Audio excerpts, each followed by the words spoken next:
In this video, I'll show you the ins and outs of the uncontested most powerful jungler in the game right now, Olaf. If you're sick of relying on anyone to help you out and just want a champion that can completely put a team on his back by himself, Olaf is by far one of the best candidates for this. Welcome to the ultimate guide to Olaf in Season 11. Here's a quick breakdown of how we'll be going over the video. I'll touch on general concepts of Olaf's purpose as a champion and what success looks like in games that you're doing well on him. We'll then discuss different components of his kit and how we can work better to optimize each one of these. This includes going over different jungle matchups, rune optimizations, ability maxing, your build, pathing, how to play out ganks, and how to play out each phase of the game. But first, if you haven't yet, please subscribe for more content like this. It's free and you can always unsub if you want later as well. So only 4% of you guys in my audience are currently subbed to the channel, so let's get that number up together.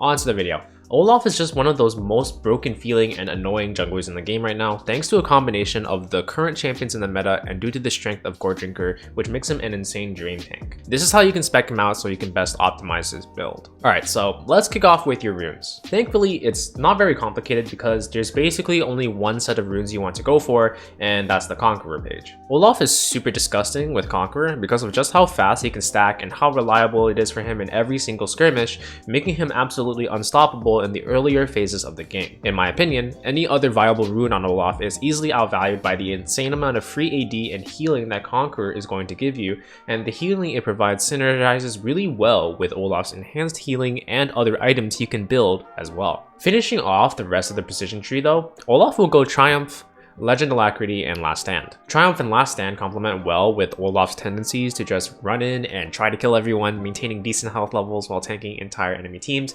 and Alacrity's attack speed helps you stat check enemies even further and increases your early clear speeds. I think Legend Bloodline is also like a decent choice here, except for the fact that Olaf loves being at lower HP levels, especially in the early game.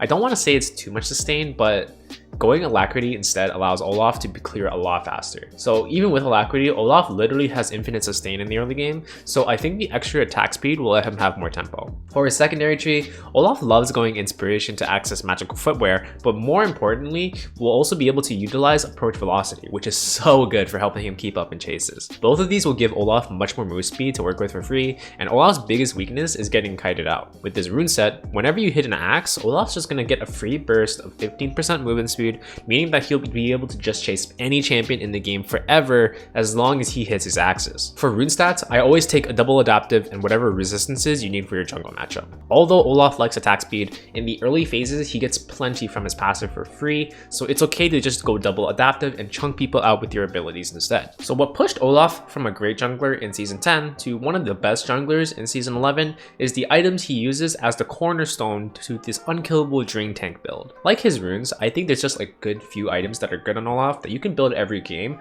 so it's also pretty easy to understand and it's really effective as well. Olaf's current bread and butter mythic item is Drinker, which feels like it was meant for Olaf to use and just destroy everything in his path. So let's break it down here. Drinker gives AD, ability haste, health, and health regen, which are all stats that are essentially perfect for Olaf and his kit. It also gives you more AD based on how low you are, and Olaf gives you more attack speed based on how low you are. So the lower HP you are, the faster and harder you're going to hit.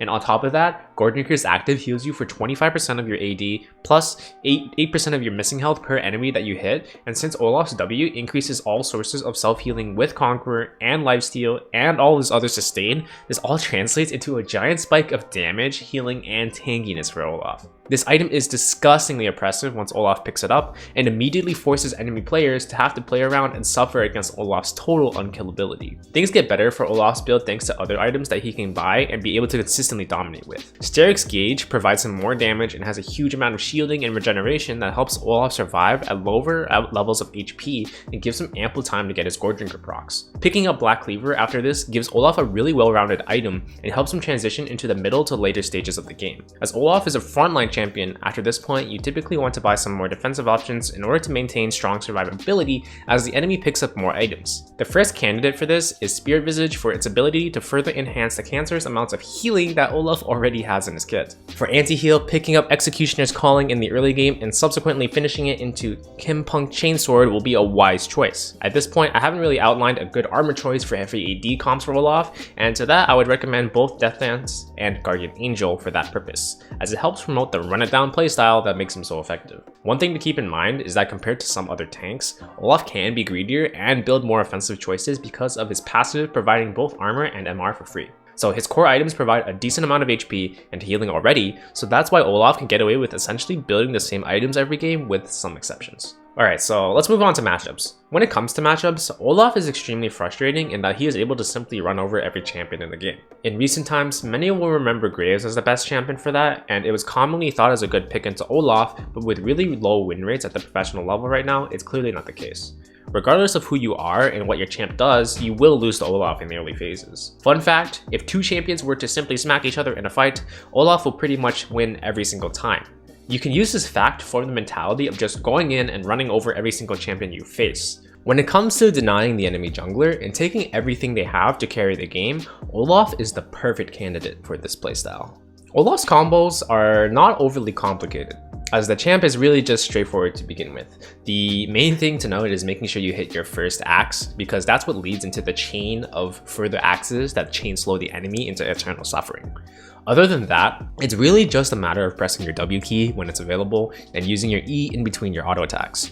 You also want to time your ultimate right before enemy CC is about to connect with your champ in order to maximize its value. There are some situations where you'll have to use a movement speed boost that comes with your ultimate in order to gap close as well, but that's also a fine use for it. On to pathing. So one of the reasons Olaf is such a great jungler in the current meta is because he's able to clear so quickly with his axes, and insane amounts of free attack speed is given to him in the early stages of the game. And because of that, your early clears will be heavily focused on getting through as many camps as possible to build up a lot of tempo and mow people down with a massive XP advantage. This starts even at your first clear, where you want to start off doing a full clear into whatever crab you play for. No matter which side you start, Olaf will be able to finish all 6 of his camps and hit level 4 in order to fight for a crab. Against most junglers, this automatically means that he'll have a level advantage coming into the skirmish, which is honestly pretty broken. In specifics, here's the clears that you want to go for on each side. So, if you're starting red side, start with your red and then move on into Krugs and Raptors, and then clear up Wolves, Blue, and Gromp, and then finish up with the crab. And then on blue side, start off with Blue, then move on to Gromp and then Wolves, then hit up Raptors, Red, and Krugs into the crab. Some people allow themselves to get gangbanged by both Gromp and the blue buff at level 1, so that Olaf gets his HP lower in order to clear faster. And then this leads into a tip overall, is to just keep yourself as low as possible while going through your first clear to make good use of your free attack speed steroid. Because Olaf gains 1% attack speed per 1% of missing health, so keeping your health lower will increase your DPS and clear speed. To complement this, you really want to hold your potions until you really are expected to be in a skirmish, because this will help complement you and keep you low for these skirmishes. After your first clear, you always want to rotate through and clear as many camps as possible, also taking as many chances to counter jungle as you can. Unless behind, Olaf is very hard to contest if he tries to invade your jungle, being able to single-handedly take on 2 champions by himself at times if you aren't able to burst them out. Olaf is the king of early game skirmishes, so it's even pretty good to force yourself in the enemy jungle just so you can get in a fight. You can then use that momentum to force other objectives like Drakes in order to further establish your lead and dominate the rest of your game with insane tempo. This will take a lot of practice and good judgment though, so if you aren't confident that you'll be able to get away without dying in these fights, full clearing on the champ is still a good idea. You can then just play objectives around your team and take whatever opportunities you can get. The key here is to always be farming as many camps as you can, regardless of which side, and use your free gold and XP advantage in order to dominate as much of the map as possible. Like most mechanics that Olaf has, ganking on Olaf is a really easy concept, but it heavily relies on being able to chain your axes, and not being aware of this can result in getting punished heavily. Whether you start off a gank in front or behind your opponent, you always want to throw your axe such that you can conveniently pick it up while you are chasing your opponent.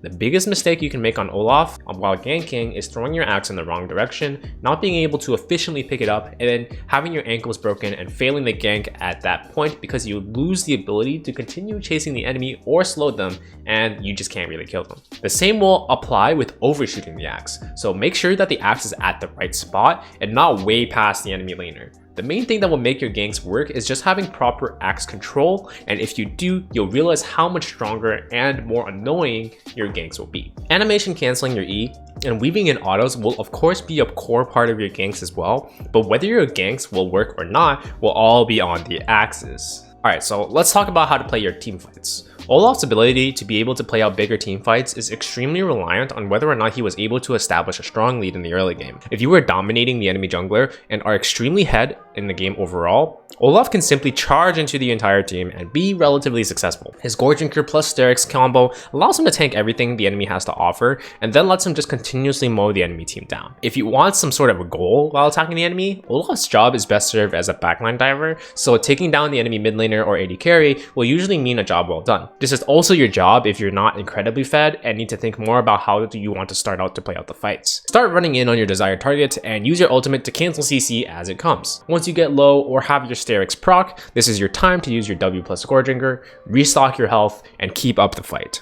If you still get low, a lot of the time you will just have to hard commit to the fight and hope for the best. Once Olaf is in a fight, he usually can't really get out of it, so it's up to him or the rest of the team in order to win it out. Olaf is a champ that rides completely on being able to run over fights and be able to stay ahead, so if he can't really do that, it's very hard to play out the rest of the game. If you're behind in the game as Olaf, make sure to try your best to compensate and take some time to regain tempo before trying in the fight again. Regardless of all this, Olaf is just such a good champ in the game right now, and learning this champ will pay huge dividends for you in being able to completely dominate many enemy jungglers. Hope this guide finds you well though, and I will see you in the next one. Stay fresh, brothers.